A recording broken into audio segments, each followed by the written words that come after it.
안녕하세요. 나미와 사연데이트입니다. 오늘도 찾아와 주셔서 감사하고 무료한 시간 사연 들으시며 알차게 행복하게 채워나가시길 바라겠습니다. 자, 오늘 첫 사연부터 놀라운 소식이 도착해 있습니다. 가족과 관련된 이야기인데 사연자님이 누군가를 간절히 찾고 계십니다. 이 사연 꼭 끝까지 들어주시길 부탁드릴게요. 자, 그러면 오늘도 3개의 사연 모두 구독해 주시길 바라며 출발해 볼게요.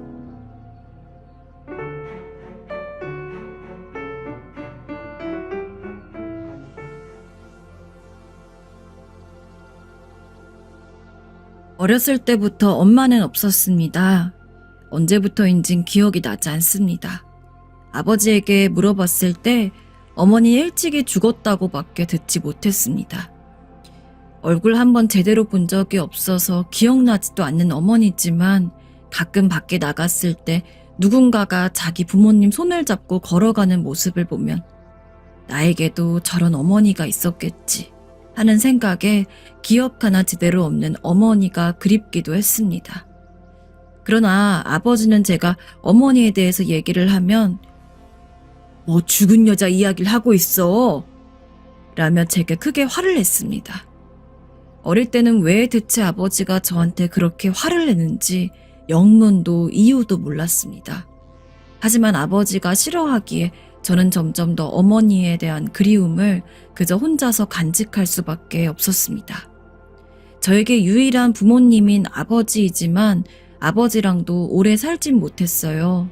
아버지가 서울로 돈을 벌러 가야 하는데 아직 어린 저를 데리고 가면 일에 집중할 수가 없기 때문에 저를 친할머니의 집에 맡겨야 한다고 이야기를 했습니다. 솔직히 친할머니네 집에 가고 싶지 않았습니다. 어쩐지 아버지한테 버림을 받는 느낌이었거든요. 아빠, 나 아빠랑 같이 가서 살면 안 돼? 나 떼도 안 쓰고 울지도 않을게. 아빠 귀찮게 하지도 않을게. 방해 안 할 테니까 아빠랑 같이 살고 싶어. 하지만 아버지는 냉정했습니다. 생각해보면 제가 아들이긴 하지만 한 번도 저를 제대로 사랑해 준 적이 없으신 분입니다. 저는 아버지의 따뜻한 쓰다듬 한번 받아보지 못했고 빈말로라도 사랑한다는 이야기조차 들어보지 못했습니다. 하지만 원래 모든 부모님이 그런가 보다 하고 생각을 했습니다. 나중에 가서야 저희 아버지가 유독 무뚝뚝하며 아마 어쩌면 실제로도 저를 그리 사랑하지 않았을 거라는 걸 알게 되었습니다. 친할머니네 집은 편했습니다. 하지만 그렇다고 해서 아버지가 보고 싶은 마음이 가시는 건 아니었습니다. 아빠가 보고 싶다며 엉엉 울고 날뛰면 친할머니는 달래기 바빴습니다. 아빠 언제 오는데? 아빠 보고 싶단 말이야. 울지 마라, 울지 마. 아빠 곧 올 거야.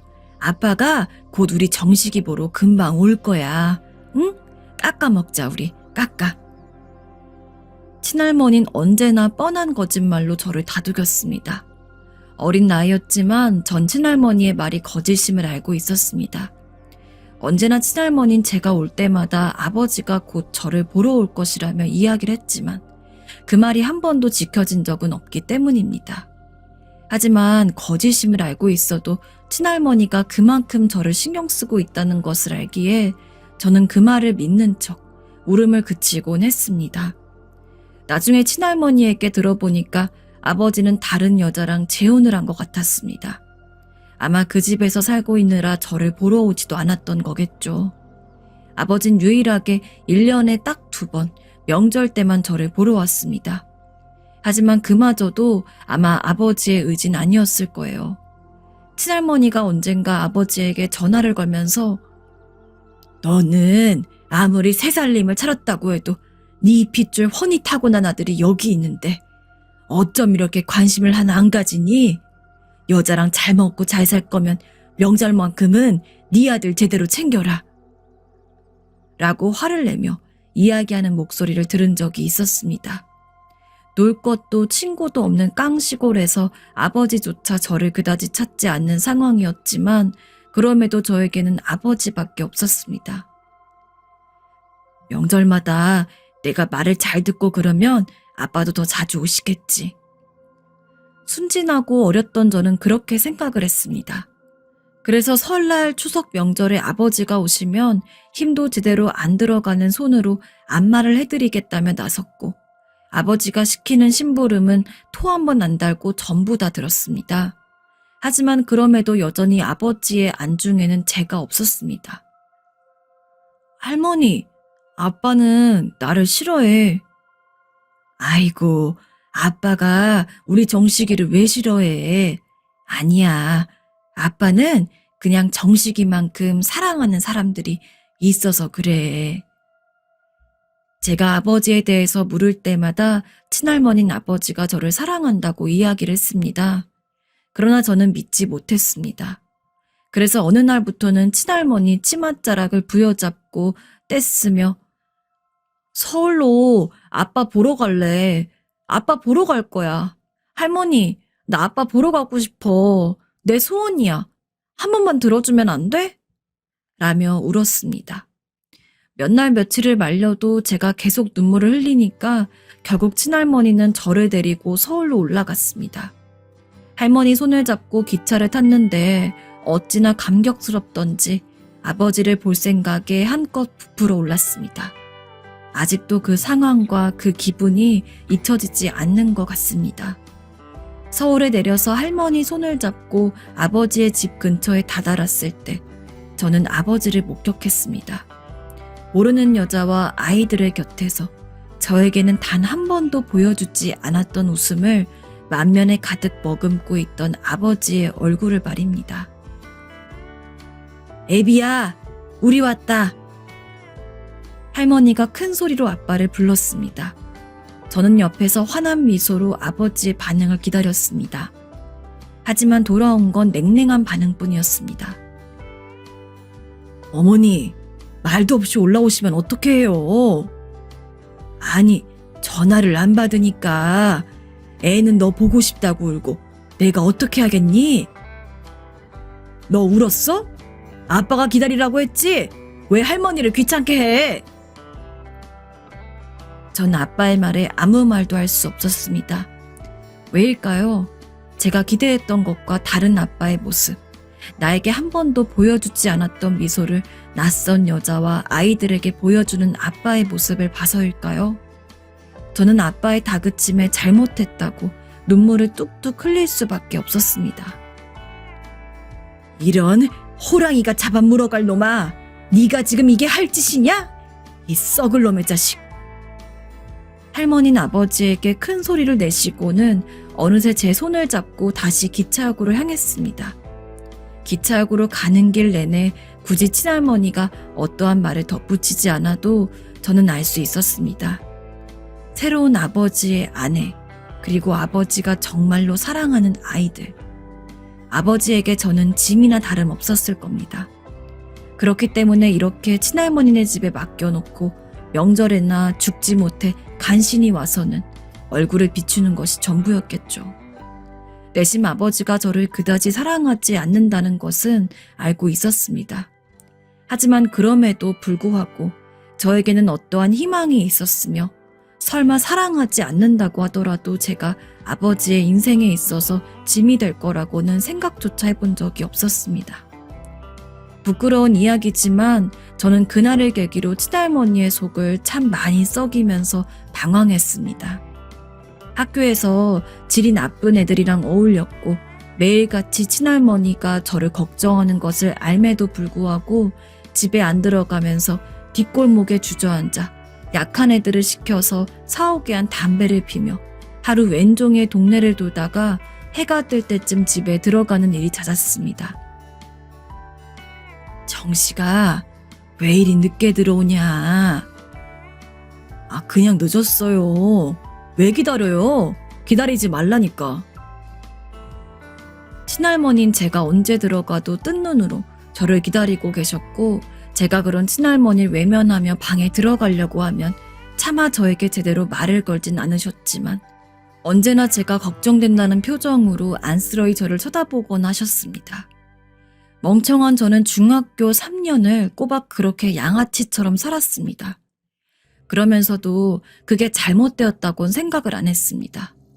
참 어리석게도 저는 아버지에게 받은 마음의 상처를 그런 식으로 풀고 있었습니다.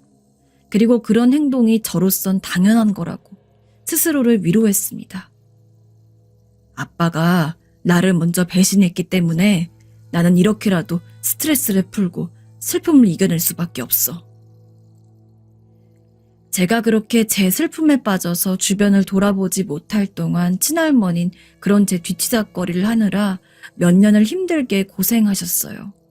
심하게는 저 대신에 피해자 부모에게 사과를 하느라 허리를 숙이는 친할머니의 모습도 많이 보았고, 제가 혹여나 소년원이라도 갈까 어떻게든 빌고 비면서 우리 손주 교도소만 안 가게 해주세요 라며 합의를 하기 위해 전전긍긍하는 친할머니의 모습도 보았습니다. 하지만 그때 저는 그런 친할머니조차 전부 짜증이 났습니다. 나를 이렇게 힘들게 만드는 것들은 다 제 주변 사람 같았습니다. 그렇게 방황하던 저는 고등학생이 돼서야 정신을 차릴 수 있었습니다. 어떤 것이 계기였는지는 저도 모르겠습니다. 그냥 어느 날 갑자기 이렇게 망나니처럼 지내는 생활이 너무 허망하더라고요. 이렇게 내가 난리를 쳐봤자 아버진 단 한 번도 나를 보러 오시지 않는데. 어쩌면 저는 아버지의 관심을 끌고 싶어서 그렇게 나쁜 짓들을 했는지 모르겠습니다. 하지만 이제 더 이상 아버진 내 아버지가 아니라는 것을 마음 깊이 인정하는 순간, 그때서야 친할머니가 얼마나 많은 고생을 하셨는지가 눈에 들어왔습니다. 너무도 죄송해서 할머니를 끌어안고 엉엉 울었습니다. 미안하다고, 다시는 안 그러겠다고 수십 번도 넘게 사죄했습니다. 할머니, 내가 미안해. 내가 다 잘못했어. 나 할머니 없으면 못 사는데 내가 너무 철이 없었어. 미안해, 할머니. 괜찮다. 우리 손주가 지금이라도 정신을 차린 게 나는 너무 기쁘단다. 이제부터라도 제대로 하면 되는 거야. 그런 할머니 덕분에 뒤늦게라도 저는 공부도 한번 손에 잡아보고 예전과는 다르게 바른 학생으로서 새로운 3년을 보냈습니다. 하루하루 지날수록 제가 이전에 저질렀던 짓들이 할머니의 가슴에 얼마나 많은 상처를 남겼을지 상상도 되지 않았습니다. 하지만 죄송한 만큼 더 노력하기로 결심을 하고 때로는 코피까지 쏟아가며 공부를 하고 그랬습니다. 하지만 공부도 때가 있고 정말로 타고나는 게 있긴 한지 노력을 한 만큼 성적이 잘 나오지 않았어요. 그때부터 저는 제가 나중에 성인이 돼서 어떤 일을 해야 할지를 많이 고민했어요. 언제까지 할머니가 주시는 용돈이나 받으면서 살 수는 없잖아요. 벌써부터 너무 진로 고민은 안 해도 돼. 물론 나중에 뭘 하고 싶은지를 생각하는 건 좋지만 너는 지금 학생이잖니. 지금이나 이때 즐길 수 있는 것들을 즐기면서 살다 보면 자연스럽게 네가 나중에 뭘 하고 싶은지도 알게 될 거야. 친할머니는 제게 언제나 나침반과 같은 존재였습니다. 제가 길을 잃고 헤맬 때 저는 할머니 덕분에 올바른 방향을 잡고 걸어갈 수 있었습니다. 평생 죽을 때까지 할머니와 살고 싶었고, 제가 그동안 속썩인 게 있는 만큼 나중에 어른이 돼서 돈을 많이 벌면 꼭 친할머니에게 효도하리라고 마음먹었습니다. 하지만 친할머니는 제가 성인이 되던 해에 제 생일조차 함께하지 못하고 일찍 돌아가셨습니다. 아버지가 저를 사랑하지 않았다는 것을 알았을 때보다도 훨씬 슬퍼서 몇 날 며칠을 눈물을 흘렸습니다. 빈집에 더 이상 할머니가 없다는 것이 가슴에 사무쳐 일부러 모텔 같은 데서 자기도 했습니다. 하지만 언제까지 그러고 살 수는 없었습니다. 아이러니하게도 할머니가 돌아가신 것에 대한 슬픔을 할머니 덕에 이겨낼 생각을 했습니다. 이제는 나도 성인이고 정말로 나 혼자밖에 남지 않았어. 그러니까 내가 정신 차리고 열심히 살아야 돼. 할머니 못 가지. 대학을 갈까도 생각하지 않은 것은 아닙니다. 하지만 집안 형편이 좋지도 않은 상황에서 어중간한 대학을 가봤자 저에게 아무런 도움이 되지 않을 것 같았습니다.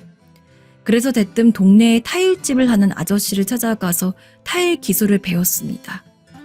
다행히 아저씨께서 어린 놈이 벌써부터 씩씩하네 라며 무료로 기술을 알려주신 덕에 돈을 아끼면서도 현직에서 직접 쓸 수 있는 실용적인 기술들을 배울 수 있었습니다. 남들에 비해 엄청난 재능이 있는 것은 아니었지만 다행히 배우는 속도가 빨랐습니다.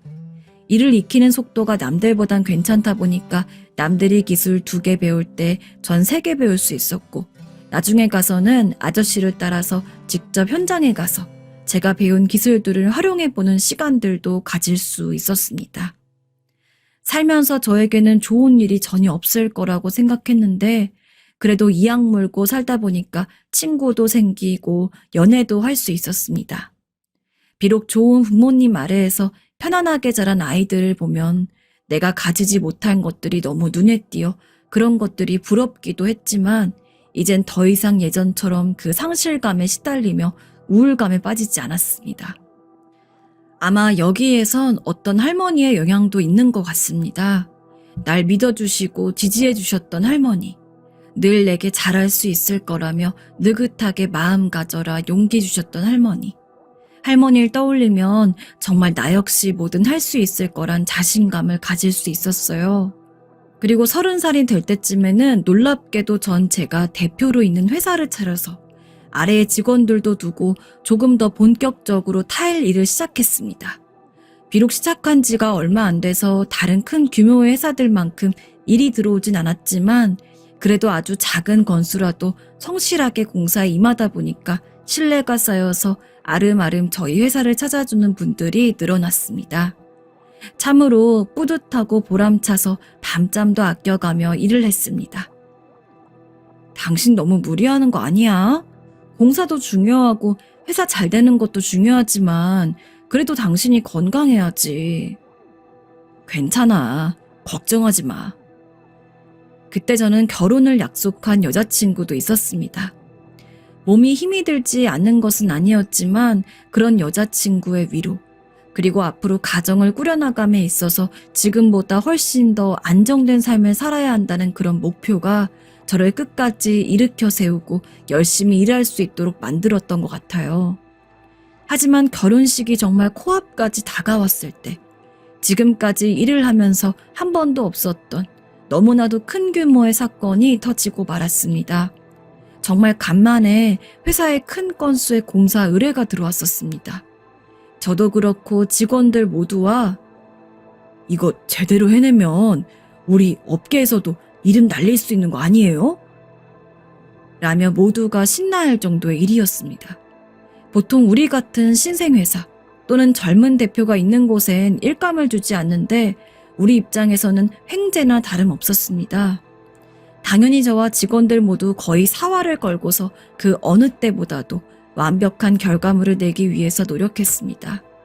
그런데 그 업체에서 계속 핑계를 대면서 공사 대금을 주는 날을 차일피일 미루는 겁니다. 지금쯤에는 공사 대금을 주셔야 합니다. 이제 더 미루시면 저희가 너무 힘들어져요. 아휴, 저희가 미루고 싶어서 미루는 것도 아닌데 그거 너무 저희를 압박하시는 거 아닙니까? 아무리 좋은 말로 호소를 해도 오히려 그쪽은 배째라는 식으로 나왔습니다. 덕분에 저는 직원들 인건비도 전부 제 돈에서 빼서 해야 했고 심지어는 갖고 있는 돈으론 터무니없이 부족해서 지인들한테 사정사정 해가며 10만 원, 20만 원씩 빌리고 그러고도 모자란 돈은 대출까지 받아서 메꿔야 했습니다. 그래도 조금씩 공사를 해나가면서 저축하는 규모가 늘고 있었는데 졸지에 회사를 차리기 전보다 더 가난한 상황이 되고 말았습니다. 정말 쫄딱 망할 지경이었죠. 정말 진지하게 한 푼이 아까웠던 시기인지라 아내에게는 너무도 미안하지만 저도 모르게 혼자서 결혼식이라도 취소해서 돈을 아낄까라는 생각도 했었습니다. 하지만 지금까지 저를 믿어주고 옆에서 도와준 아내에게 그건 정말 못할 짓이기도 하고 이미 결혼 준비를 다 끝마친 상황에서 결혼을 취소한다고 해봤자 돌려받을 수 있는 돈이 그리 많지 않았기에 결국 결혼식은 예정대로 진행을 했습니다. 결혼식 자체가 너무도 행복했지만 이제 아내와 정식으로 부부가 되고 나니까 제가 가지고 있는 부담감은 이루 말할 수가 없이 컸습니다. 여보, 미안해. 내가 갑자기 이렇게 사정이 안 좋아지지만 않았어도 당신이 가고 싶어하는 해외로 신혼여행 가는 거였는데. 신혼부부의 로망이라고 할 수 있는 신혼여행조차 저희는 가지 못했습니다. 아내가 이 부분에 대해서 서운해하고 실망하고 화를 내도 전 겸허히 받아들일 자신이 있었습니다. 하지만 아내는 그러지 않았습니다. 오히려 당신이 힘든데 나라고 신혼여행 가고 싶겠어? 우리 앞으로 같이 있을 날들밖에 없잖아. 신혼여행은 언제든지 가도 상관없지. 그러니까 당신은 지금 상황을 어떻게 헤쳐나가야 될지 그런 것만 생각해. 내 걱정하지 말고. 라며 오히려 저보다도 더 어른스럽게 저를 위로했습니다. 아내는 제 인생에서 친할머니 다음으로 제게 힘을 주는 사람이었습니다. 솔직히 친할머니가 돌아가시고 이제 더 이상 그 누구도 의지할 수 없을 거라고 생각을 하였는데 이렇게 제 분에 넘치는 착한 아내를 얻을 수 있게 된 것도 어쩌면 할머니가 혼자 남을 저를 생각해서 좋은 짝을 점지해 주신 것이 아닌지 그런 생각도 가끔 했습니다. 왜냐하면 아내는 정말 놀라울 정도로 친할머니와 성품이 비슷했거든요. 그래서 결혼식을 하고 나서도 신혼여행은 가지 않고 타일 일을 하고 빚을 갚는 데 신경을 썼습니다. 아주 작은 일이라도 닥치는 대로 다 받았고 자는 시간을 현저히 줄여가면서 어떻게든 다른 쪽으로도 돈을 벌 수 있는 일이 있는지도 찾아봤어요. 솔직히 제가 혼자 살았으면 그렇게까지 빠르게 해결하려고 하지 않았을 겁니다. 하지만 아내를 고생시키고 싶지 않았기 때문에 저는 정말 혹사하다시피 제 몸을 굴렸어요. 오늘 하루는 당신도 쉬어. 당신 결혼식 끝나자마자 일하느라 축의금도 제대로 정리 안 한 거 알아. 내가 할 수 있는 일이기도 하지만 당신 계속 이렇게 놔두면은 계속 밖에서 돈 벌려고 본인 건강은 신경도 안 쓸 것 같으니까 오늘 하루는 집에 가만히 앉아가지고 축의금이나 정리해줘. 제 건강 걱정하지 않아도 된다 했지만 결국 몇 번의 실랑이 끝에 아내의 성화에 그냥 못 이기는 척 아내 말을 듣고는 거실에 앉아서 하나하나 축의금을 정리했습니다. 저나 아내나 제대로 아는 사람이 많이 없어가지고 솔직히 축의금 맥수는 그나마 기대를 하지 않았는데 그래도 정말 친한 친구들이 많이 와서 그런지 생각보다는 돈이 꽤 됐습니다. 결혼식 값은 물론 빚을 갚는데도 약간 도움이 될 것 같아서 하나하나 명단을 대조하며 축의금을 정리하고 있을 때였습니다. 다른 것보다 유독 더 낡은 봉투를 하나가 무슨 박스 테이프로 칭칭 감겨져 있더라고요. 물론 봉투가 열려서 돈이 빠져나올 수 있기 때문에 풀칠을 한다던가 테이프를 하나 붙여서 고정시키는 일은 많았지만 그렇게까지 테이프가 덕지덕지 붙어있는 것은 처음이었습니다. 별 이상한 사람이 다 있네. 왜 축의금을 이렇게 줬지?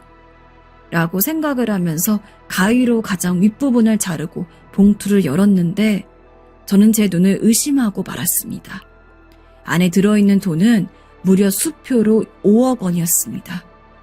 현실감이 없는 금액에 몇 번이고 눈을 비비고 다시 봐도 5억 원이란 숫자는 변하지 않았습니다. 아니, 누가 대체 이렇게 큰 돈을 줬지? 부모가 그저 결혼식으로 온전히 지원해줘도 억 단위가 되기 힘든데 어떻게 축의금으로 5억 원이 들어올 수가 있는지 전 어안이 벙벙했습니다. 아내에게 이 사실을 알리려고 봉투를 가지고 일어나려는데 자세히 보니까 안에 돈 말고 웬 편지 봉투도 하나 있더라고요. 아내에게 이야기하기 전에 편지 봉투는 먼저 읽어봐야 할 것 같아서 편지를 열었습니다. 그리고 저는 거기서 축의금으로 든 5억 원보다도 더욱더 놀라운 광경을 목격합니다. 사랑하는 정식이에게. 정식아, 엄마야. 사실 엄마라고 이야기하기에도 너무나 미안하구나. 어릴 적 너를 떠나온 것에 대해서 수십 년도 넘게 후회를 하고 있었단다. 하지만 그럼에도 불구하고 돌아갈 용기를 내지 못한 나를 부디 용서하지 말으렴. 나에 대해서 네가 어떻게 알고 있는지는 잘 모르겠단다. 하지만 네가 어떻게 알고 있던 엄마가 네 곁에 없었던 것은 절대로 너를 사랑하지 않아서가 아니야. 너무도 부끄러운 이야기지만 엄마는 무서웠단다. 너희 아빠의 바람기가. 엄마는 아빠를 너무도 사랑했기에 결혼을 했고 그로 인해서 너를 낳았단다. 그래서 한평생 너와 아빠와 새 가족에서 오손도손 살고 싶었어. 하지만 아빠는 그렇지 않았단다. 아빠에겐 다른 사랑하는 여자가 있었고 아빠는 언제나 엄마가 자신을 방해하는 존재라고 생각을 했어. 매일같이 이어지는 손찌검에 나는 점점 피폐해져 갔단다. 아직 어린 너를 끌어안고자 정식이가 있으니 버텨야겠다고 수십 번, 수백 번을 외면서 어떻게든 나를 바로잡으려고 했지만 결국 겁쟁이인 나는 너를 떠나올 수밖에 없었단다. 하지만 내가 아무리 나 자신의 두려움으로 인해서 너를 떠나왔다고 해도 너를 지켜보지 않을 순 없었어. 너를 버린 엄마를 이해해달라는 게 아니란다. 그저 네 곁에 내가 없었던 것이니 잘못이 아니라는 걸 알아주길 바랄 뿐이야. 이유가 어찌됐든 나는 결국 너를 버리고만 못난 엄마다. 네가 그동안 받았을 상처를 생각하면 이 돈 또한 사실 별것도 아닐 수 있어. 비록 나의 미안함을 온전히 다 전해주지 못할지어도 네가 조금이나마 이 돈으로 행복했으면 좋겠다. 부끄러움과 죄스러움에 네 앞에서 엄마로서 당당히 나타날 순 없지만 언제나 먼발치에서 네가 그 누구보다도 행복하게 살 수 있기를 응원하마. 사랑한다, 내 아들. 나에게 다음 생이 있다면 그때는 지금보다 더 좋은 엄마가 될 수 있도록 노력할게. 저는 편지를 본 즉시 당시 저희를 대신해서 축의금을 받아준 친구에게 전화를 걸었습니다. 당시 친구가 축의금을 하나하나 열고 봉투 안에 금액을 기입해 주었기 때문에 제가 집에서 그걸 대조하고 있었던 건데 유일하게 제 친엄마가 준 축의금 봉투만 꽁꽁 닫혀 있었습니다. 그래서 왜 다른 봉투는 다 열어져 있고 금액도 쓰여져 있는데 이 봉투만 테이프가 붙어 있는지 황급히 물어봤습니다. 그러자 친구가 말하더군요. 처음 보는 분이어서 얼굴은 잘 기억이 안 나는데 아무튼 어떤 아주머니였거든. 근데 그 아주머니가 봉투를 주면서 이거는 너만 볼 수 있게 따로 챙겨달라고 나한테 부탁을 하더라고. 그래서 나는 너 개인적으로 아는 사람인 줄 알고 알겠다고 하고서 일부러 그것만 안 열어놨던 거야. 왜? 무슨 일 있어? 아니야. 일단은 알겠다. 끊자. 친구가 재차 무슨 일이냐고 묻는데도 저는 대답을 할 수가 없었습니다. 설마 죽었다고 알고 있던 친어머니가 살아있었으며 제 결혼식에까지 왔다 갔다니. 여보, 무슨 일 있어? 표정이 왜 그래? 우리 엄마가 살아있었대. 뭐? 정말이야? 아내 역시 제 말에 놀라 눈을 동그랗게 떴어요. 저도 믿을 수 없는 감정을 추스르며 그 편지를 확인한 이후 저는 친어머니를 찾기 위해서 이곳저곳 수소문을 시작했습니다. 사정을 들은 아내 역시 시어머니가 꼭 뵙고 싶다면서 저를 도와서 시어머니가 어디 있을지 함께 찾았어요. 하지만 지금은 아무런 정보가 잡히지 않고 있어요. 그래서 더 애달픈 마음입니다. 혹시나 제 친어머니가 우연찮게 이 사연이라도 들을 수 있을까 싶어서 이렇게 정리를 해서 내봅니다. 어머니, 만약에 사연을 듣게 되신다면 제발 저한테 연락주세요. 제 앞에 나타나지 못하신 그 마음 이해합니다. 허나 저는 이깟 돈보다 저를 사랑해 주실 어머니가 더 필요합니다. 저한테 죄송해야 할 것 하나 없어요. 전부 이해하니까 지금이라도 제 가족이 되어주세요. 네, 이제 두 번째 사연입니다. 자식과 부모와의 관계는 왜 이리 힘들고 어렵고 가파르게 느껴지는 건지 우리 사연자님의 입장이 무척 속상하게 느껴졌던 사연인데요. 우리 사연자님에게 힘내시라는 응원의 말 작게나마 드리고 싶고요. 여러분들께서도 힘이 되는 응원의 댓글들 많이 부탁드리며 이제 두 번째 사연으로 넘어가 보겠습니다. 한평생 두 아들과 딸 하나를 키우느라 제 모든 인생을 쏟아부었습니다. 저야 비루 먹고 살아도 아이들 하나는 제대로 키우겠다는 일념이었습니다. 남편도 어디 한눈 안 팔고 자기 일만 열심히 하는 사람이었고 저만큼 아이들을 사랑했기에 그래도 부부가 합심해서 힘내서 살다 보니까 하는 일도 다 잘 되고 나중에 가서는 다른 집에 비해서도 제법 여유 있게 살았습니다. 저처럼 자식 키워본 사람들은 아시겠지만 성인이 된다고 해서 애들이 제품을 바로 떠나는 게 아니거든요. 진짜 자식들이 어른이 됐음을 제대로 실감을 하는 건 바로 시집장가 갈 때인 것 같아요. 둘째, 셋째, 그리고 조금 늦게 결혼한 첫째까지 다들 자기 아내, 남편 찾아가지고 신혼집 꾸려서 사는 거 제 눈으로 똑똑히 본 다음에야 비로소 저는 마음을 놓을 수 있었습니다.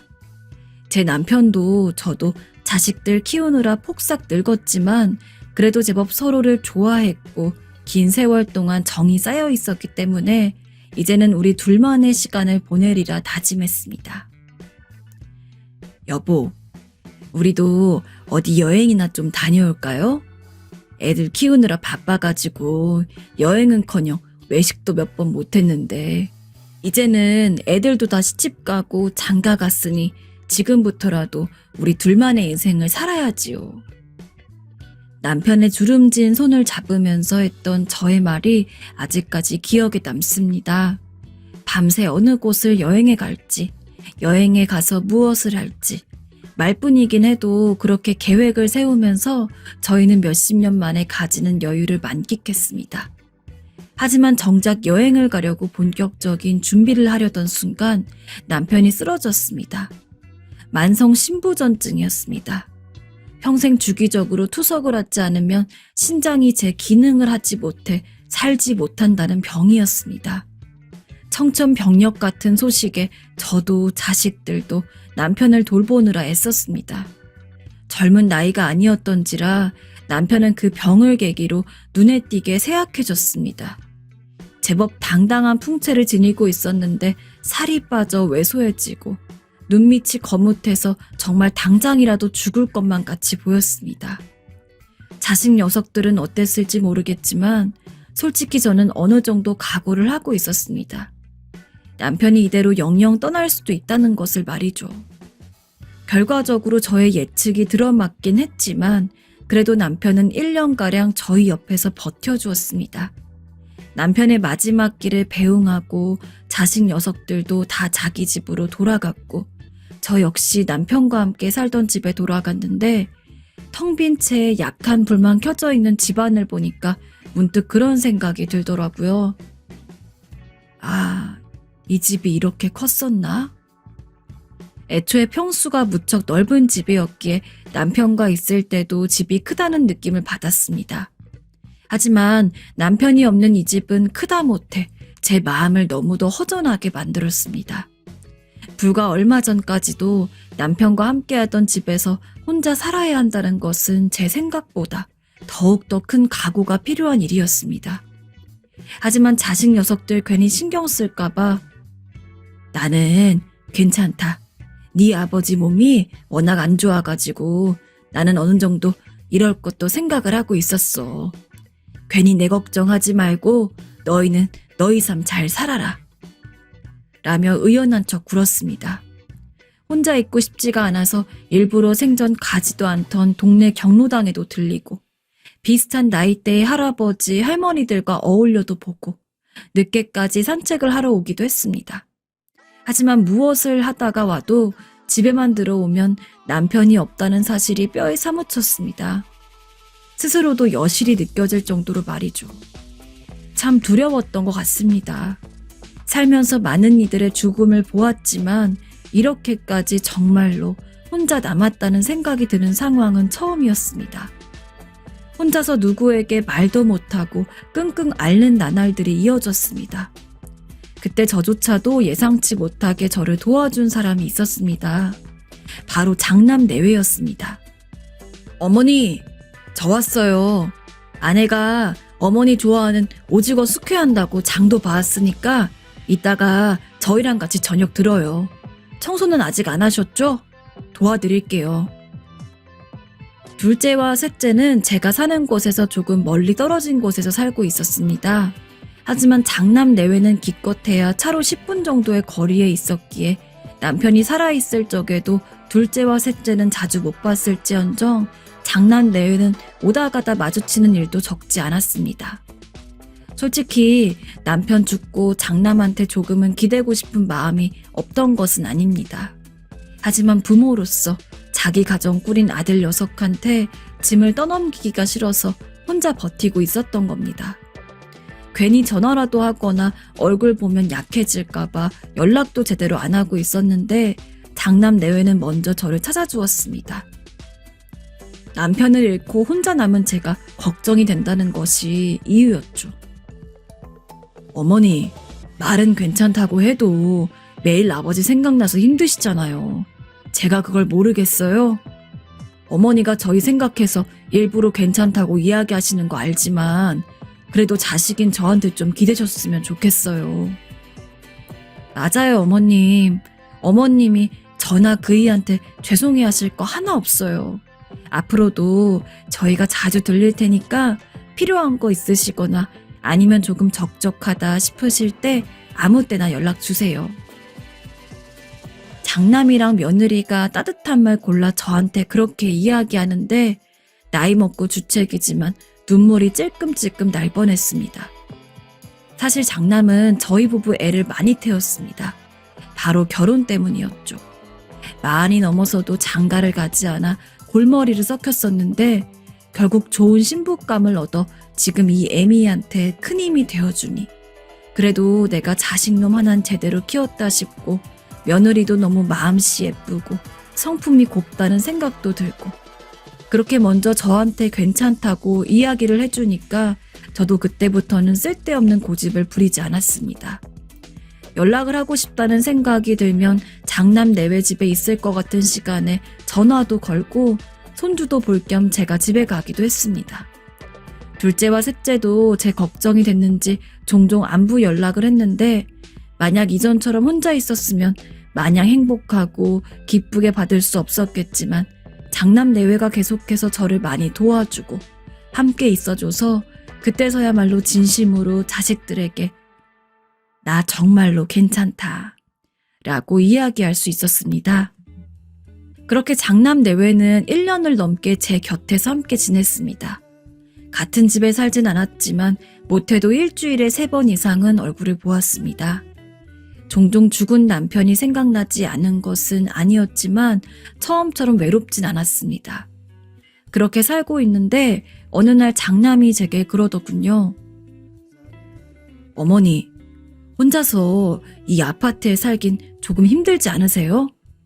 물론 저랑 아내가 자주 찾아오긴 하지만 그래도 어머니가 혼자 있는 시간이 긴데 저랑 아내가 곰곰이 생각을 해봤는데 어차피 지금 1년 가까이 어머니랑 함께 지냈고 아내도 어머니가 너무 좋다고 해서 괜찮으시면 이 집을 팔고 저희 집에서 함께 사시면 좋을 것 같아요. 맞아요, 어머님. 어머님도 손주들 더 자주 보고 싶기도 하시잖아요.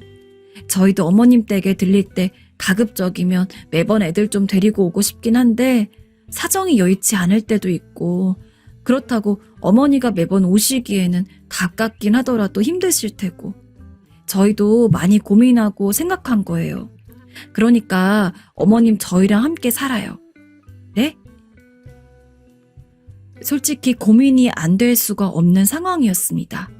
당연히 장남 내외의 말이 기쁜 것은 맞았지만 그래도 이렇게 한번 같이 살게 되면은 결국엔 장남이 저를 죽을 때까지 모신다는 것과 다름없는데 그러기에는 미안하기도 하고 다른 한편으로는 남편과 한평생 살아온 집을 판다는 것을 스스로가 용납할 수 없었습니다. 살아생전 남편과 아주 애틋하게 지낸 것은 아닙니다. 하지만 부부로서 서로 믿고 의지해왔고 그런 남편이 없는 상황에서 유일하게 남편의 흔적이 남아있는 이 집을 판다는 것은 저로서도 많은 생각을 하게 만들었습니다. 하지만 제가 고민을 할 때마다 장남 내외가 자기들이 효도 열심히 하겠다면서 몇 번이고 저와 함께 살고 싶다는 의사를 표명했습니다. 그래, 언제까지 여기서 살 수도 없는 노릇이니. 결국 저는 장남 내외의 설득으로 지금의 집을 팔고 장남 내에 들어가게 되었습니다. 살던 곳보다 집은 조금 좁았지만 혼자가 아닌 다른 가족들과 함께 있을 수 있다는 것은 제게 너무나도 큰 위안이 되었어요. 장남이나 며느리가 일을 하러 나가더라도 집에 손주들이 있으니 손주들을 돌보면서 지냈고 주말이면 가끔 장남이 어머니, 외식하러 가요. 라고 하며 온 가족이서 고기도 구워 먹고 그랬습니다.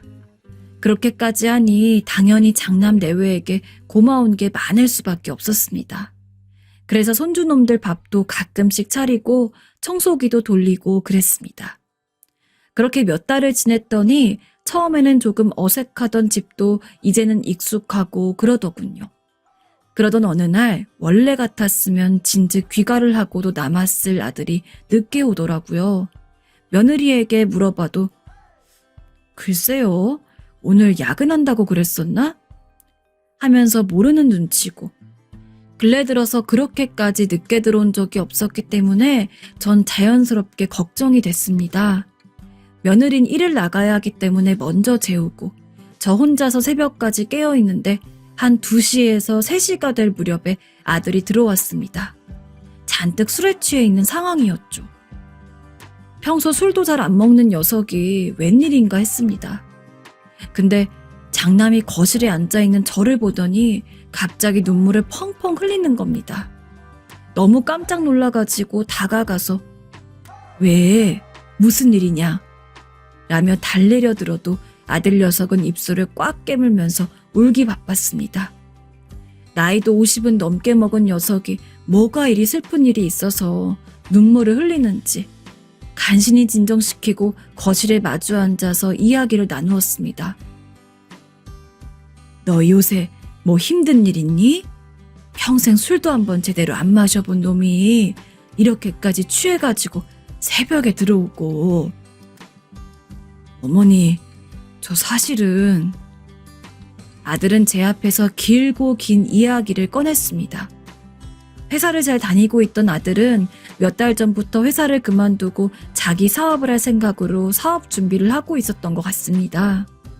생각보다 점점 규모가 커져서 이제는 제대로 들어가서 일을 그만두고 사업에 집중해야 할 시기라고 생각이 되어 사직서까지 내고 추가적인 투자를 좀 받아보려고 여기저기 알아보고 있었다고 합니다. 근데 그러던 와중에 함께 사업을 하기로 했던 친구가 중요한 자료를 빼가지고 도망을 갔다고 하더라고요. 덕분에 상승 궤도에 거의 들어섰던 사업이 사실상 망하게 생겨 그 충격으로 밤늦은 시간까지 술을 마시고 한탄을 하다가 온 거였습니다. 어머니, 이런 말 하는 거 정말 염치였지만 저 좀 도와주실 수 있으세요?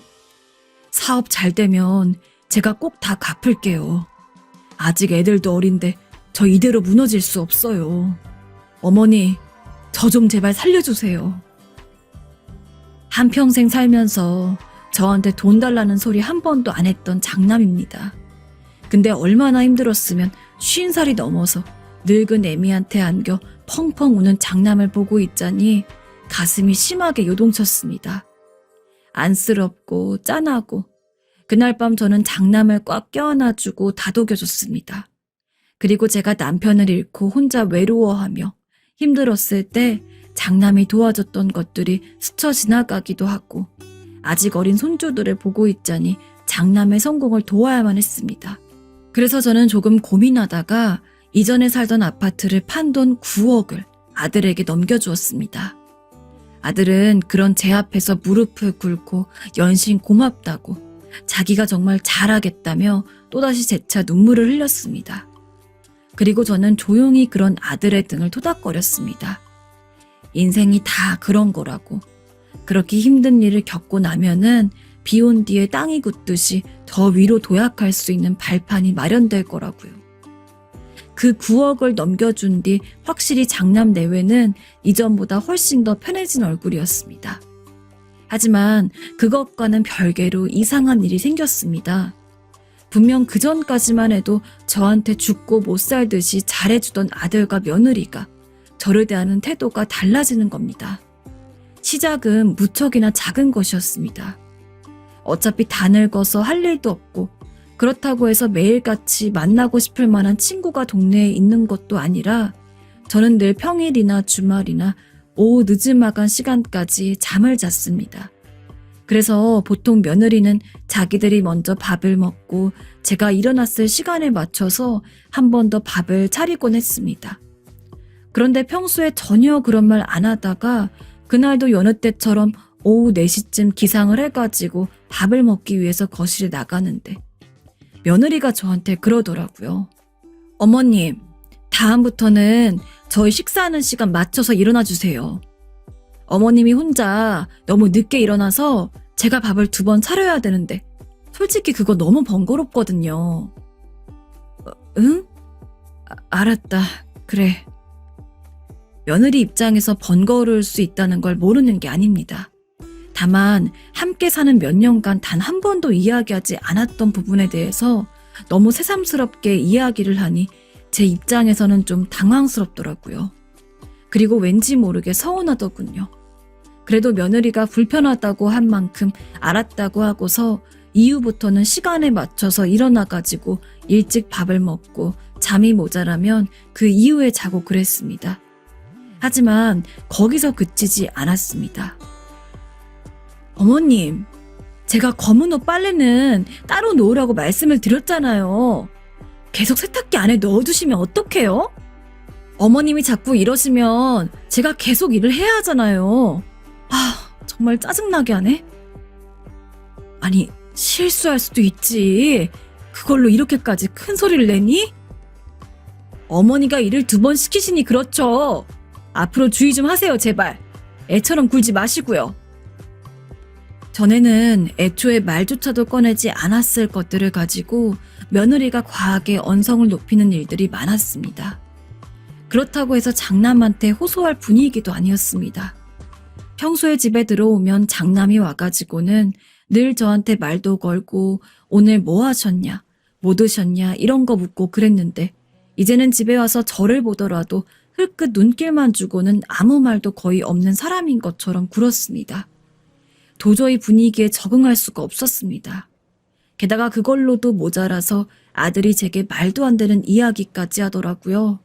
참 그 말을 듣고 얼마나 눈물이 나던지. 지금 다시 쓰려 해도 눈물이 납니다. 어머니, 요양원에 가면 어머니랑 함께 어울려 놀 만한 친구분들도 많을 텐데 하루 종일 저희 없이 집에만 계시는 것보다는 요양원에 가서 사는 게 더 낫지 않을까요? 그리고 솔직히 이제 어머니도 아버지 돌아가신 아픔도 많이 없어졌을 테고 요양원 쪽에 가서 사시는 것도 한번 긍정적으로 생각해 보시면 좋을 것 같아요. 요즘 시설도 엄청 잘 되어 있다고 하더라고요. 뭐? 요양원을 가라고?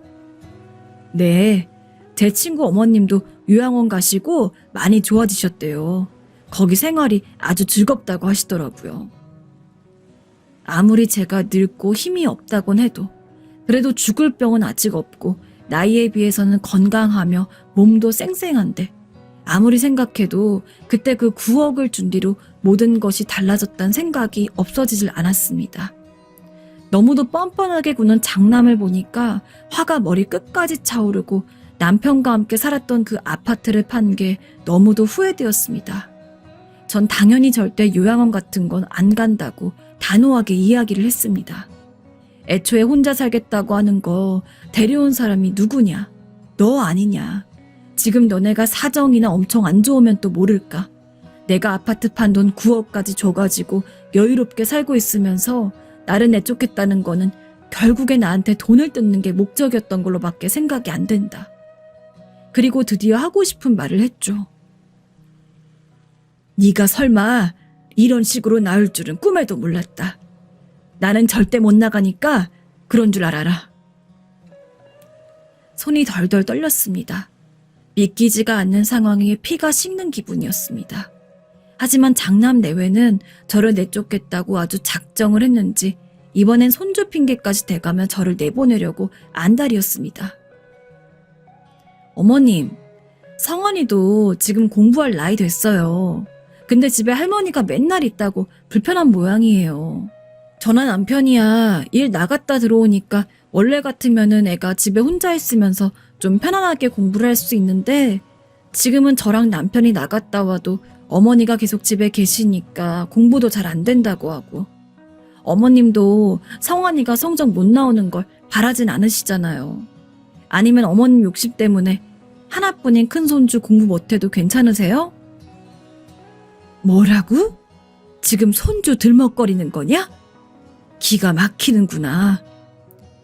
들먹거리는 게 아니고 사실이에요. 어머니 존재가 방해가 된다고요. 우리 애 공부하는데. 며느리 이야기에 정말 밤새 울었습니다. 너무 서럽게 그지없었어요. 그 이후로 장남과 며느리는 이전보다도 더욱더 저를 꽂아놓은 보릿자로 취급을 하고 제대로 밥도 챙겨주지 않았습니다. 서럽고 서러워서 일부러 제가 굶은 적도 많습니다. 하지만 예의상으로라도 식사할 거냐는 물음조차 안 하더라고요. 괜히 다른 자식들 신경 쓸까봐 미안해서 장남 내외가 저를 홀대하기 시작한 이후로도 가끔 둘째나 셋째에게서 연락이 오면은 잘 지내는 척하고 있었는데 이젠 그러기도 너무 힘이 들었습니다. 그래서 참다가 둘째 아들한테 전화를 해서 모든 것을 털어놓았어요. 나 이제는 여기서 못 있겠다. 내가 너랑 막내 신경 쓸까봐 일부러 다 괜찮은 척하고 이야기를 안 했는데 도저히 서러워서 살 수가 없다. 어미로서 이런 이야기하기 너무 미안하고 부끄럽지만 나 좀 데리고 가서 살아라. 그 전화를 한 다음 날 둘째는 화가 난 얼굴로 장남네 집에 찾아왔습니다. 소리를 지르며 화를 내는 둘째와 뻔뻔하게 그에 응대하는 장남 내외 덕에 집이 아주 아수라장이었습니다. 둘째는 둘째대로 절 이런 취급을 한 장남에게 형은 진짜 인간도 아니다라며 이를 갈았고 장남은 장남대로 어머니 한번 모시지도 않는 놈이 왜 나한테 이래라 저래라야 라며 화를 냈습니다. 그 콩가루 같은 꼴을 보고 있자니 이제는 정말 저로서도 한계였습니다. 애초에 돈 때문에 나를 모셔놓고 둘째한테 온갖 생색을 다 내는 꼴에 울컥 화가 치밀어 둘째 앞을 가로서고 장남 녀석에게 대차게 소리를 질렀습니다. 너는 이 늙은 어미를 버렸다. 네가 얼마나 호시탄탄 나랑 네 아비 살던 아파트를 노렸는지 내 아주 뼈저리게 느꼈다. 근데 너는 아마 몰랐을 거다. 나한테 그 아파트 말고도 재산이 더 있다는 거. TV 보면 자식들이 유산 가지고 싸우는 내용이 많이 나왔습니다. 어느 정도 우애 좋게 살고 있던 자식들이었지만 덜컥 겁이 났던 저는 젊었을 적부터 일부러 자식들에게 내가 땅을 어느 정도 가지고 있고 건물이 뭐가 있는지 전부 이야기를 안 해놓았습니다. 나중에 가서야 괜한 짓 했나 싶긴 했지만 이제 보니 제 행동이 아주 선견지명이었더군요. 만약 장남 녀석이 제 남은 재산까지 다 알았으면 분명 그 돈까지 자기가 다 받아먹은 다음에 저를 내쳤을 테니까요. 내가 혹시나 싶어서 지방에 있는 땅이며 아파트는 다 숨겨두고 있었다. 너는 내가 살고 있던 아파트가 내 재산의 전부인 줄 알았겠지만 사실 그 다른 재산에 비하면 그 아파트는 푼돈밖에 안 돼. 나중에 죽으면 너네한테 골고루 물려주려고 했지만 이렇게 된 이상 난 너 같은 놈한테 남은 내 재산 한 푼도 못 준다. 나 죽으면 둘째와 셋째한테만 골고루 나눠달라 유언장 쓸 거니 그런 줄 알아라. 뭐라고요? 어머님, 잠시만요. 그 길로 저는 장남네를 나와서 둘째네 집에 갔습니다. 참으로 화가 나게도 장남 내외는 제가 남은 재산이 더 있단 소리에 눈이 횟가닥 돌기라도 했는지 자기들이 너무 잘못했다며 제가 오해한 거라느니 어쩐 거라느니 온갖 이빨린 소리를 해댔습니다. 그 모습에 분노와 함께 허망함이 밀려왔습니다. 자식놈들 키우려고 내가 얼마나 고생을 했는데 기껏 힘들게 키워놨더니 부모 재산을 뺏지 못해서 안달이 난 모습이나 보이고, 만약 장남이 정말 진심으로 저에게 용서를 비는 것 같았다면 미련해 보일 수도 있겠지만 전 그래도 용서했을 겁니다. 괘씸하긴 했으나 그럼에도 불구하고 몇십 년을 넘게 키워온 아들이기 때문입니다. 하지만 무릎을 꿇고 비는 장남의 행태에는 진정성이 하나도 없었습니다. 누가 봐도 그저 제게 남은 재산을 탐내는 그런 탐욕밖엔 보이지 않았습니다. 혹시나 하는 희망을 가졌지만 마음이 저 바닥까지 떨어졌습니다. 이제는 정말 남남으로 살 생각으로 장남 내외 번호도 다 차단을 해두었고, 셋째에게도 전화를 해서 너희 첫째 오빠랑 나 연 끊었다. 그러니 혹시 너한테 전화와서 나랑 연락되냐고 물어도 절대 이야기해주지 말아라 라며 못을 박았습니다. 한참을 저랑 연락을 하려던 장남 내외는 제가 연락을 안 받자 한동안 조용한가 싶었습니다. 저도 이제야 모든 게 끝났구나 하고 안도의 한숨을 쉬었고요. 그러나 얼마 지나지 않아서 장남은 제 나머지 재산에 본인도 지분이 있다면서 소송을 하겠다고 난리를 치는 것 같았습니다. 엄마, 형이 얼마 전에 회사에 찾아왔었어. 아니, 그 녀석이 무슨 이유로 네 회사에 찾아가? 엄마가 가지고 있는 재산 이야기를 하더라. 장남이 아예 둘째 회사에 찾아와가지고는 나는 이렇게 못 끝내. 어머니 재산 나도 분명히 소유권 있어. 그러니까 너 혹여나 너랑 막내만 재산 타먹을 생각 하지도 마라. 나 소송 준비할 거니까. 라며 으름장을 놓고 갔답니다. 둘째 녀석 이야기를 가만히 듣고 있는데 나 참 기가 차서 어이가 없습니다. 자식 녀석의 밑바닥까지 엿본 기분이었습니다. 소송을 걸든 말든 상관은 없었지만 정말로 소송에서 이기기라도 해서 제 재산을 조금이라도 가져가게 될까봐 저도 지금 나름대로 대책을 세우고 있어요. 미리 유언장을 쓴 다음에 공증을 받고 장남 내외 집에서 살 때 장남이랑 며느리가 있었던 짓에 대한 증거 자료들이라도 찾아서 남겨놓으면 나중에 제가 죽었을 때 둘째랑 셋째한테만 재산을 가게 할 수 있을까요? 솔직히 진지하게 대비를 하면서도 제가 이런 고민을 하고 있고 장남이 재산 가져가는 것을 막기 위한 방비를 하고 있다는 이 사실조차도 너무 허탈하고 속이 상합니다.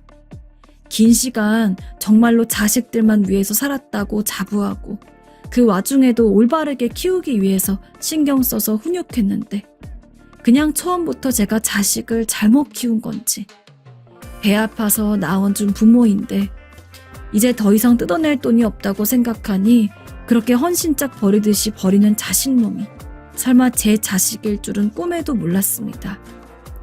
텔레비전에서 가끔 그런 이야기가 나오면 맨날 혀를 차면서 저 부모는 얼마나 부모 노릇을 못했길래 자식한테 저런 취급을 받나 싶었는데 모르겠네요.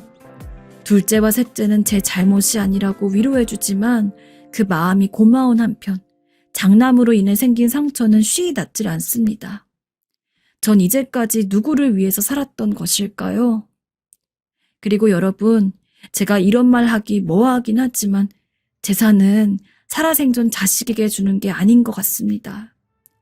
전 거짓 눈물로 속아 이런 꼴을 당했지만 여러분들이 힘들게 모은 돈 차라리 다 쓰고 죽으세요. 그게 가장 현명한 일입니다. 자식은 대학교까지 가르쳤으면 그걸로 족하다는 생각이 드네요. 이 글 보고 미련하다고 하실 분들이 많을 것 같습니다. 맞습니다. 저 미련해서 이런 꼴로 살고 있으니 제 사연을 보시는 분들은 현명한 선택하시길 바랍니다. 네, 이제 마지막 사연입니다. 마지막 사연 여러분들이 꼭 끝까지 들어주셨으면 하는 사연입니다. 바로 예상했으면서도 막상 읽으니 정말 이런 일이 있구나 싶어 놀라고 기막혔던 사연이기 때문인데요. 아마 TV에선 이런 이야기 많이 들어보셨을 텐데 저희 채널에서 만나게 될 줄은 몰랐습니다. 자, 그러면 어떤 이야기인지 지금부터 만나보겠습니다. 오늘 정말 용기 내어 컴퓨터 앞에 앉았습니다. 이 이야기 저만 알고 있는 것보다 많은 분들에게 알리고 싶었고 뒤숭숭한 마음도 정리할 겸 이렇게 글을 쓰게 되었습니다. 많은 분들이 들어주시고 저에게 좋은 말들을 해주십사 간청드립니다. 그럼 시작할게요. 어렸을 때부터 경찰이 되고 싶었습니다. 그럴 만한 사건이 있었기 때문입니다. 저희 가족에게는 남들에게 쉬이 말할 수 없는 아픔이 있었고 저는 자식으로서 그로 인해 힘들어했던 부모님의 모습을 봤기에 내가 경찰이 되어가지고 이 모든 사건을 해결하여 다시 한번 우리 집안이 예전처럼 화목하고 행복할 수 있도록 만들고 싶었습니다. 그러나 제가 경찰이 되었다고 해서 그 모든 것을 해결할 수 있는 것은 아니더라고요. 그 무력한 현실을 처절하게 체감한 저는 언제부터인가 그냥 경찰서에 들어오는 신고 전화를 받고 서류를 처리하고 그렇게 기계적으로 일을 하고 있었습니다. 그러던 어느 날 인근 식당에서 신고가 들어왔습니다. 분명히 퇴근을 하기 전에 다 문을 잠그고 갔습니다. 그런데 다음날 출근을 하려고 보니까 어젯밤에 잠궈뒀던 문이 열려 있더라고요. 뭔가 이상해서 카운터에 가보니까 돈이 이전보다 조금 더 비어 있었습니다. CCTV를 확인해 보니 웬 남자가 저희 식당에 들어와서 음식을 훔쳐 먹다가 돈을 빼가지고 달아나는 장면이 찍혀 있었고요. 불안해서 살 수가 없습니다. 제발 이 사람 좀 잡아주세요. 제가 근무를 하고 있던 동네에는 좀도둑이 무척이나 많았습니다.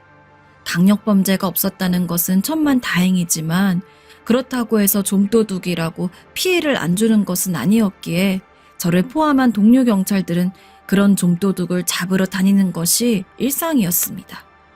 식당에서 들어왔던 신고 전화 역시 비슷한 좀도둑의 소행일 것이라고 생각을 했죠. 저는 연락을 받은 뒤 해당 식당으로 출동을 했습니다. 그리고 식당 주인이 보여준 CCTV를 확인해 보니까 정말 말 그대로 새벽에 식당 문을 따고 들어와서는 냉장고 안에 진열되어 있는 밑반찬들을 손으로 주워서 빼먹고 조금 주변을 두리번거리더니 금고에서 약 2만 원 정도의 돈을 뺀 다음에 황급히 도망가는 장면이 찍혀 있었습니다.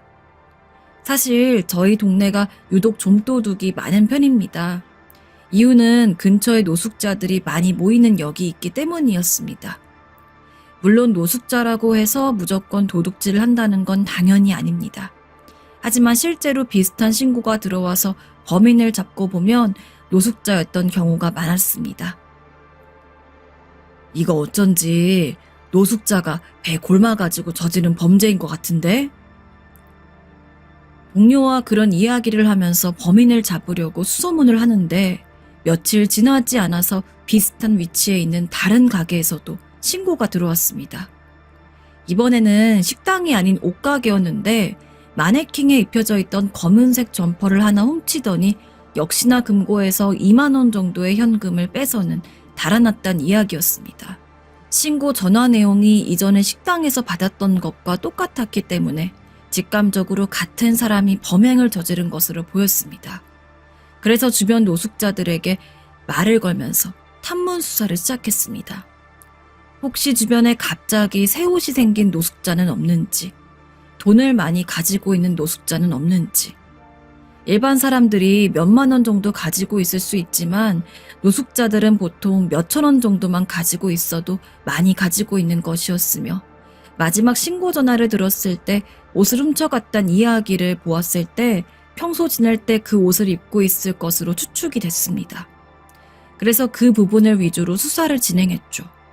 그리고 아니나 다를까 한 노숙자가 자기가 누군지 아는 것 같다면서 이야기를 했습니다. 맨날 저쪽 벤치에서 신문 뒤집어 쓰고 자는 남자가 하나 있는데 그 남자가 요새 때깔 고운 옷을 좀 입고 다니더라고. 돈은 잘 모르겠는데 며칠째 편의점 음식 사 먹는 걸 보니 어디서 꽁돈이라도 생긴 것 같고. 형씨가 찾는 남자가 그 남자일 것 같은데? 노숙자가 이야기를 한 자리에 가보니까 정말 새 옷을 입은 사람이 벤치에 누워있더라고요. 이전에 옷가게 CCTV에서 확인했던 옷과 남자가 입고 있는 옷이 일치했습니다. 그래서 자고 있는 남자를 깨워가지고는 경찰서에 데려갔습니다. 근데 옷만 새 옷이고 몸을 씻진 않았는지 정말 온몸에서 냄새가 장난이 아닌 겁니다. 경찰서에 들어갔는데 다른 동료 경찰들이 인상을 확 찌푸리고 바로 코를 막을 정도였습니다.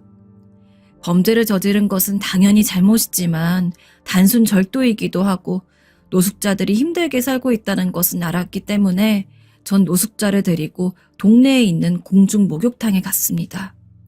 그리고 제가 직접 돈을 내고서 샤워를 하게 만들었습니다. 샤워를 하라고요? 네, 편히 씻으세요. 꼼짝없이 잡혀가는 것으로 생각하고 주눅이 들어있던 노숙자는 제가 목욕탕에 데리고 들어가서 돈까지 내주니까 얼떨떨한 표정을 지으면서도 열심히 씻더군요. 까만 물을 수십 번은 내버리고 나서야 저희는 목욕탕에서 나와서 다시 경찰서로 향했습니다. 그리고 본격적으로 진술서를 작성하기 시작했습니다. 이 근처에 있는 정육식당에서 반찬 빼먹고 2만 원 훔치고 바로 옆에 있는 옷가게에서 점퍼 훔치고 똑같이 2만 원 훔친 거 아저씨 맞죠? 그래도 남자는 부인하지 않고 고개를 끄덕였습니다. 구체적으로 왜 범행을 저질렀는지, 이전에 혹시 다른 범행을 저지른 것은 없는지 하나하나 묻고 있는데 노숙자는 뭔가 하고 싶은 말이 많아 보였습니다. 한참 일반적인 조서를 작성하고 있는데 갑자기 눈물을 보이는 겁니다. 고맙다면서. 도대체 뭐가 고맙다는 거지? 의아해하고 있을 때 그 범인은 입을 뗐습니다. 사람들은 제가 냄새난다고 다 도망가는데 목욕탕까지 데려가 주시고 너무 감사합니다, 형사님. 그렇게 울먹이며 말하더니 아예 사건과도 별로 관련이 없는 자기 옛날 이야기를 꺼냈습니다. 다른 때였으면 아저씨, 쓸데없는 소리야 말고 사건에 관련된 것만 이야기하세요. 라고 했을 겁니다. 근데 유독 저랑 비슷한 또래로 보이기도 했고 노숙자로 살고 있는 게 안쓰럽기도 했으며 애초에 범죄 죄질 자체가 그렇게 나쁘지 않았기 때문에 시간도 때울 겸 그 남자가 어떤 인생을 살아왔는지를 가만히 앉아 들었습니다. 그 노숙자는 본인은 기억도 안 나는 어린 시절에 부모님한테 버림을 받았다고 하더라고요. 그 때문에 고아원에서 자랐다고 합니다. 워낙 숫기가 없고 내성적이어서 누가 말 걸면 눈도 잘 못 마주치고 그랬는데 그 이유인지 고아원에서 난다 긴다 하는 형들이 매일같이 데리고 다니면서 온갖 나쁜 짓들을 시켰고 그걸 배우다 보니까 어느 순간 자기도 모르게 남의 물건을 훔치고 누군가를 때리는 게 손에 익었다고 했습니다. 그런 스스로가 너무 싫어서 고아원 형들로부터 도망치고 성인이 된 뒤에는 나름대로 건설적으로 일도 해보려고 했으나 마음을 아무리 잘 먹어도 실력이 없다고 금방 잘리고 뒤에서는 욕을 먹고 그 모든 일련의 과정들이 견디기 힘들어서 10년 전부터 노숙자로 살고 있었다고 했습니다. 지금은 아니긴 한데 예전에는 다른 일로 교도소도 다녀오고 했어요. 훔친 건 정말 죄송합니다. 너무 배고팠고 입고 있는 옷이 심하게 해져서 수백 번, 수천 번 고민하다가 훔친 건데 주변 분들께 피해를 끼친 것 같습니다. 정말 죄송합니다. 그분들께 대신 꼭 사과 전해주세요. 저도 경찰이지만 그 이전에 그냥 평범한 사람입니다. 길 가다 구걸하는 사람 있으면 현금을 꺼내서 준 적도 많고 봉사도 자주 다녔습니다. 그런 상황에서 실제로 제 눈앞에서 힘들게 살아온 남자의 인생 이야기를 듣고 있다니 참 마음이 짠하고 측은했습니다. 이 사람이 이렇게 되기 전에 주변에 있던 사람들이 조금 더 친절하게 대해줬으면, 인내심을 가지고 대해줬으면, 나라에서 이 사람을 보듬어줬으면, 이 노숙자가 이렇게까지 힘들게 살진 않았어도 될 텐데. 괜히 심란해서 남자에게 잠시 이대로 앉아있으라고 전 담배를 피우기 위해 밖에 나갔습니다. 사실 그 남자가 계속 마음에 걸렸던 것은 그 사람이 비단 불쌍한 인생을 살고 있어서 뿐만이 아니었습니다. 아주 어릴 적 잃어버린 제 동생과 같은 이름을 가지고 있었다는 것 또한 그 남자가 안쓰러웠던 아주 큰 이유였습니다. 사실 어렸을 적 저에겐 저보다 2살이 어린 동생이 있었습니다. 너무 어릴 적이기에 전 얼굴조차 잘 기억이 나지 않는 동생이었죠. 하지만 부모님 말로는 제가 맨날 동생을 데리고 다니고 동생도 저를 졸졸 따라다니는 너무나 우애 좋은 형제였다고 합니다. 그 나이 때면 형제끼리 마구 싸우고 그럴 법도 한데 저희는 싸우기는커녕 무슨 한 몸처럼 다녀서 부모님이 참 편했다고 하더군요. 하지만 동생이 5살이 되었을 때 어머니가 동생만 데리고 시장에 갔었다고 합니다. 제 생일을 축하해주기 위한 게 이유였어서 일부러 저를 데리고 가지 않았죠. 근데 장을 보느라 어머니가 정신이 팔린 사이에 동생이 슬쩍 어머니 손을 놓고 자리를 빠져나갔나 봅니다. 어머니가 정신을 차렸을 때는 이미 동생이 온데간데 없어져 보이지 않는 상황이었죠. 그날 어머님 밤늦게까지 하루 종일 밖을 돌아다니며 동생 이름을 목이 터져라 불렀다고 합니다. 주변 사람들한테 혹시 이렇게 생긴 아이 본 적이 없으신가요? 라면서 수백 번도 넘게 동생의 인상착의를 설명했다고도 하고요. 하지만 동생은 끝끝내 저희 가족의 품으로 돌아오지 않았습니다.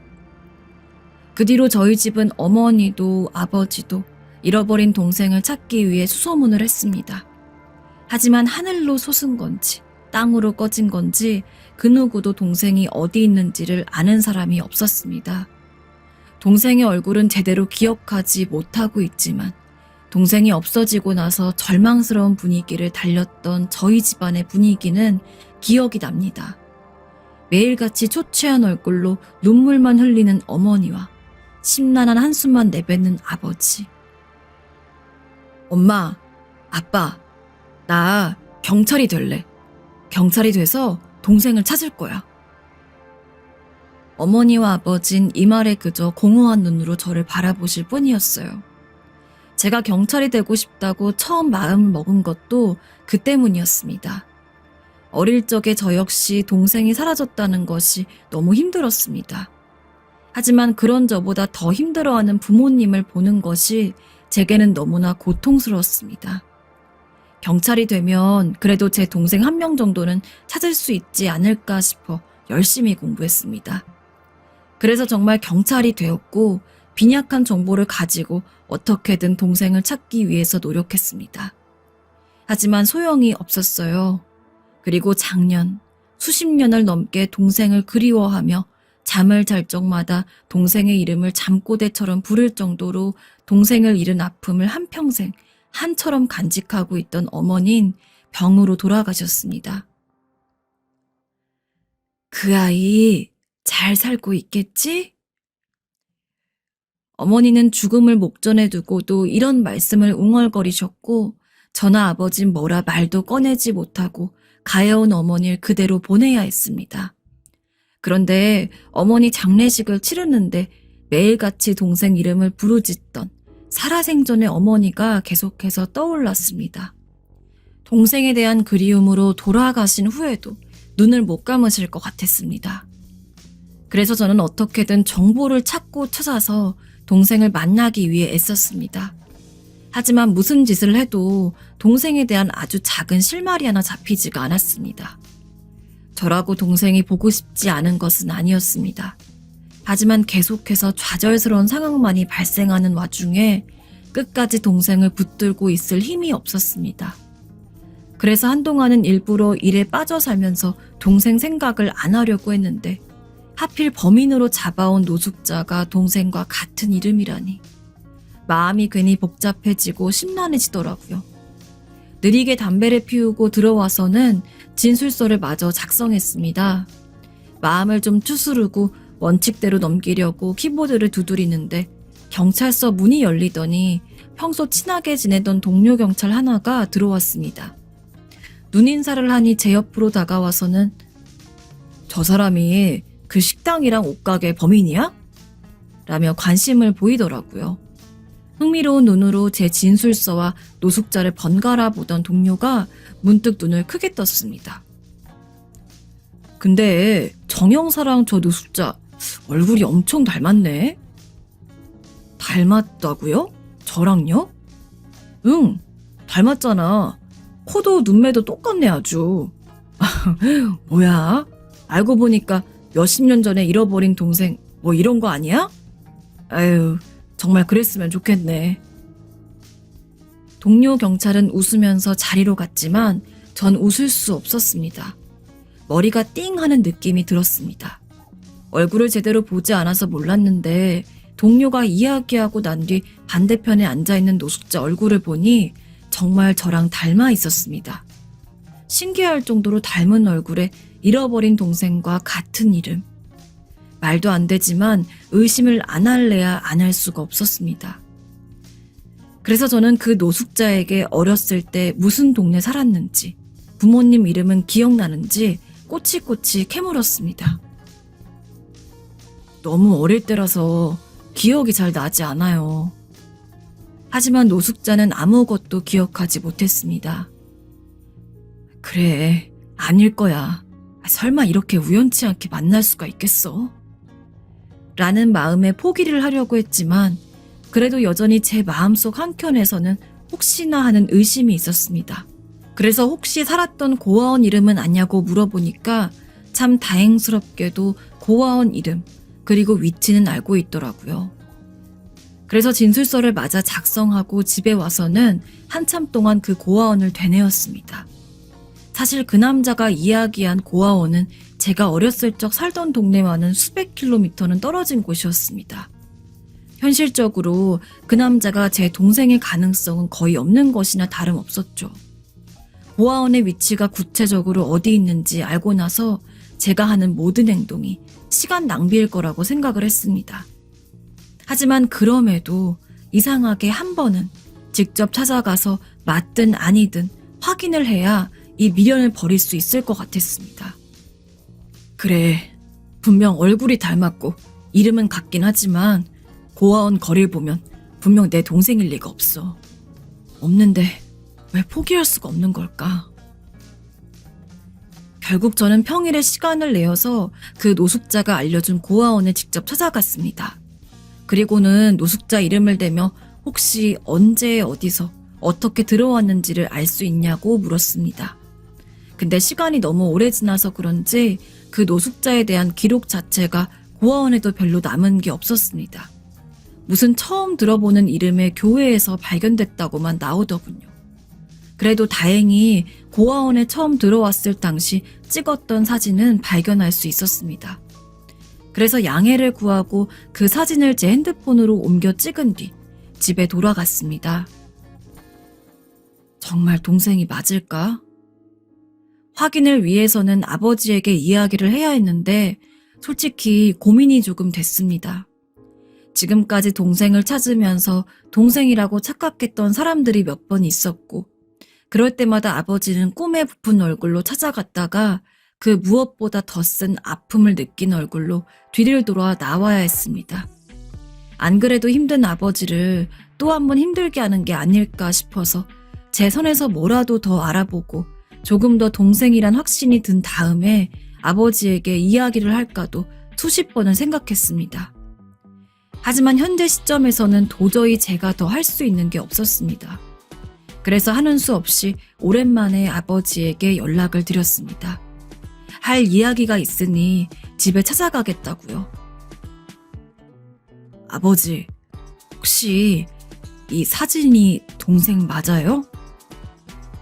쇳불도 단김에 빼랬다고 저를 반기는 아버지에게 인사만 한 뒤 바로 고아원에서 찍어왔던 사진을 보여주었습니다. 아버지는 사진을 보자마자 눈을 홉 떴습니다. 그러더니 연신 눈꺼풀을 비비며 한참 동안 사진을 뚫어져라 보다가 눈물을 펑펑 흘리면서 아이고, 내 아들, 내 아들. 그래, 얘가 우리 둘째 맞아. 아이고, 내 둘째야. 라면서 울부짖었습니다. 예전에는 지금처럼 사진 같은 게 일반적이지 않았기 때문에 동생을 잃어버렸을 당시 집에 있는 동생 사진이라곤 돌사진이 전부였습니다. 제가 동생 얼굴을 기억하지 못했던 것도 사진이 없기 때문이었습니다. 하지만 아버지는 동생을 잃어버린 그 몇십 년 동안 단 한 번도 동생의 얼굴을 잊은 적이 없는지 제가 보여준 사진을 눈에 담자마자 그 누구보다도 확신을 가지고 동생이 맞다고 연신 고개를 끄덕였습니다. 아버진 당장이라도 일어나서 동생을 보러 갈 기세로 움직였습니다. 하지만 그 전에 저는 동생이 구체적으로 어떤 상황에 있는지를 말씀드렸습니다. 노숙자로 살아온 세월, 그리고 부모님에게 버려졌다고 기억을 하고 있는 것. 단순 절도로 신고가 들어와서 얼굴을 보게 된 건데 이번 절도 사건뿐만 아니라 과거에 다른 전과도 있고 절도 역시 상습이라서 구치소에 수감이 되어 있다는 점까지 말이죠. 아버진 설마 동생이 그렇게까지 힘들게 살고 있을 거라곤 생각도 하지 못했는지 머리를 부여잡고 휘청거렸습니다. 저도 참 마음이 심란했습니다. 동생이라고 생각을 못했을 때야 비슷한 나이대의 남자가 힘들게 사는 게 안쓰럽긴 했지만 그래도 남이기 때문에 그 이상의 생각은 들지 않았습니다. 하지만 그 남자가 동생이라니, 그토록 오랜 시간 찾아 헤매었던 동생이 차라리 행복하게나 살았으면 떨어져 있는 시간이 안타깝고 힘들었을지언정 마음은 편했을 겁니다. 그러나 거의 밑바닥과도 같은 삶을 살고 있었다는 게 저에게도 아버지에게도 너무나 큰 마음의 짐이 되었죠. 아버지, 괜찮으세요? 일단 좀 진정하시고 괜찮아지시면 동생 보러 가요. 그래, 얼굴을 보러 가야 하는데 지금 이러고 있을 때가 아니지. 아버지는 이내 마음을 다잡았는지 저에게 괜찮다고 이제부터라도 같이 제대로 살아나가면 되는 거라면서 옷을 입었습니다. 저도 어쩐지 두근거리고 잔뜩 너를 뛰는 마음으로 아버지와 함께 구치소에 갔습니다. 참 사람이 신기한 게 분명 아무것도 달라진 것이 없는 똑같은 사람인데 내 가족인 것을 알게 되고 나니까 세상 더없이 애틋해지더라고요. 면회를 가니 동생은 얼떨떨한 얼굴로 저와 아버지를 번갈아 봤습니다. 이게 무슨 일인지 전혀 생각지도 못하고 있는 동생 앞에서 아버진 동생 얼굴을 직접 보자마자 애써 참았던 눈물이 또 터졌는지 그 앞에 무릎을 꿇고 앉아서는 다시 한번 엉엉 울었습니다. 내 새끼 살아있어줘서 고맙다. 너무 고맙다. 저 역시 그렇게 약해진 아버지 모습을 보니 눈물이 날 뻔했습니다. 거의 쓰러질 듯이 오열을 하시기에 최대한 저는 눈물을 참고 아버지를 다독이고 의자로 옮겨드렸습니다. 하지만 동생은 이 상황 자체가 이해가 되지 않는지 그저 저와 아버지를 멀뚱멀뚱 볼 뿐이었죠. 제가 동생에 대한 기억이 거의 없듯이 동생도 마찬가지였나 봅니다. 간신히 아버지를 진정시키고 제가 동생에게 설명을 했습니다. 사실 우리가 진짜 피를 나눈 형제였고 방금 계신 분은 아버지이며 몇십 년 동안 너를 찾아다녔다고. 정말로 아주 오랜 시간 동안 우린 찾았어. 내가 경찰이 된 것도 너를 찾기 위해서였으니까. 30년이 넘도록 우리 가족은 언제나 마음속에 너를 품고 있었는데 설마 이렇게 보게 될 줄은. 제 가족이라고요? 아마 실감이 안 났을 겁니다. 저도 그랬으니까요. 그렇게 저희는 한참을 서로 마주 보았습니다. 저도 동생도 그 누구도 입을 열지 않았지만 당시 저는 동생의 두 눈에 일렁였던 어떤 감정이 기쁨이라고 확신했어요. 동생 역시 가족을 그리워했을 테니까요. 그렇게 짧은 면회를 마치고 저는 아는 법률사무소에 연락을 했습니다. 동생은 이대로 있으면 징역을 피하기가 힘든 상황이었기에 일단 저는 직접 변호사를 선임해서 동생에게 붙여주었습니다.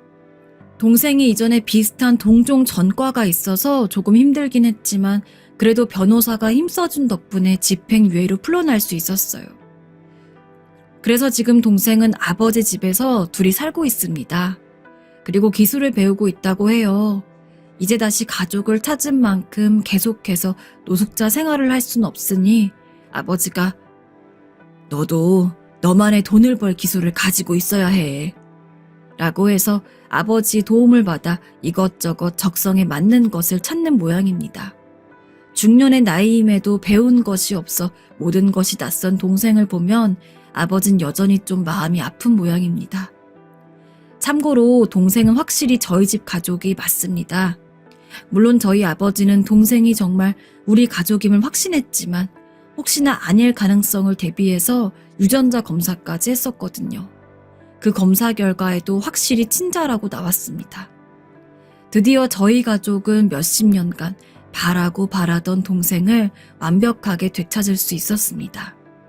동생도 그때서야 자신이 부모님에게 버림을 받은 것이 아니었으며 30년이 넘는 시간 동안 온 가족이 자신을 찾아 헤매고 특히 어머니는 평생 동안 본인을 그리워하다가 작년에 돌아가셨다는 사실을 알게 되었습니다. 동생이 집에 오고 나서 얼마 안 지나서 어머니 무덤에 갔어요. 어머니야, 인사드려. 평생 너 하나만 그리워하다가 돌아가셨어. 조금만 참으시지. 이렇게 살아 돌아왔는데 조금만 참으시지. 정말 펑펑 울어본 적이 없었는데 이상하게 어머니 산소에 가니 그렇게 눈물이 나왔습니다. 왜 그랬을까요? 아마 제가 할 일을 다 했다는 뿌듯함과 1년을 못 기다리시고 동생만 그리워하다 돌아가신 안타까움이었을까요? 어머니의 무덤 앞에서 알 수 없는 표정으로 한참 동안 묵념을 하던 동생의 얼굴이 기억납니다. 아무런 이야기도 꺼내지 않았지만 설사 할 말이 있었어도 쉽게 꺼낼 수 없었을 거라 생각해요. 존재는진 몰라도 날 사랑해 주었던 가족. 하지만 이미 이 세상에 없으니 동생도 그저 조용히 마음을 갈무리하지 않았을까요? 솔직히 가족이라고 해서 당장 오래도록 알아본 것처럼 살갑게 지내긴 조금 힘들긴 합니다. 동생도 그런 모양인지 제가 가끔 집에 찾아가면 여전히 아버지랑 어색해 보이기도 하고 특히 저랑은 첫 만남 자체가 경찰과 도둑이다 보니까 더 대하기 힘들어하고 어려워하는 기색이 보여요. 하지만 그래도 조금씩 말도 걸고 예전보다는 훨씬 더 친근하게 굴려는 모습을 보여서 저도 참 그런 동생을 보면 대견하기도 하고 놀랍기도 하고 많은 생각이 드는 것 같습니다. 동생을 보고 있자니 문득 그런 생각이 나더라고요. 만일 그때 동료 경찰이 장난처럼 저와 동생이 닮았다는 이야기를 꺼내지 않았으면 어떻게 되었을까 하고요. 확실하진 않지만 전 아마 동생한테 어느 고아원에 있었는지를 묻는 것도 그 고아원을 찾아갈 생각조차 하지 않았을 겁니다. 그저 힘들게 살아온 어느 노숙자에 대한 동정심이나 조금 가지고 있다가 금방 그 존재조차 잊고 말았겠죠. 빠른 시일 내에 제 동생을 찾게 해준 1등 공신인 동료 경찰한테 술이나 한번 거하게 사려고 해요. 아직 소문내지 않았거든요. 설레발치기 싫어서요. 아무튼 이제는 동생이 나쁜 길로 빠지지 않도록 뒤늦게나마 잘 챙겨야겠습니다. 하늘에 계신 어머니도 이제야 행복하게 웃으면서 편히 쉬고 있지 않을까요? 저희 가족 남은 여생은 절대로 서로를 잃어버리지 않고 행복하게 살도록 하겠습니다. 제 이야기를 들어주신 분들에게 깊은 감사의 말씀을 드립니다.